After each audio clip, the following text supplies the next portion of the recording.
台湾客家话罗马拼音译本教材。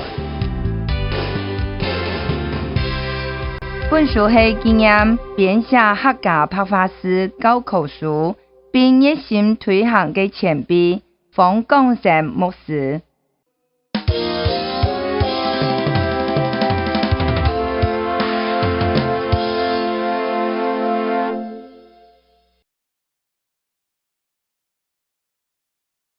第二课字音，用完的读 b p m f b b p p m m f f b b p p m m f f 八八啪啪妈妈发发贝贝妹妹飞飞比 b p p 咪咪 v v 波波破坡摸猫佛波不不扑扑木木夫夫拜拜拍拍麦麦快拜包包抛抛猫猫标标飘飘喵喵 fel 标啪啪啪啪喵喵 boy boy 拍拍妹妹 voi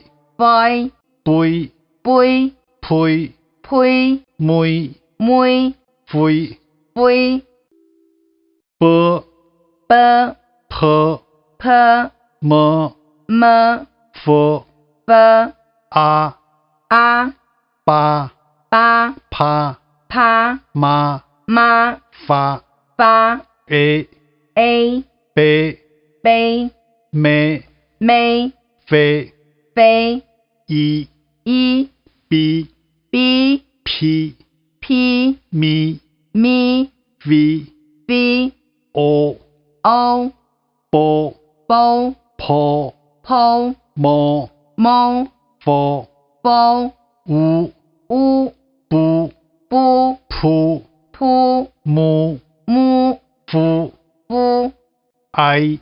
i 拜拜拍拍麦麦快拜凹凹包包抛抛猫猫 l l 标标飘飘喵喵 fel 标呀呀啪啪啪啪喵喵 oi oi boy boy 拍拍妹妹 voi 喂喂喂杯杯呸呸妹妹灰杯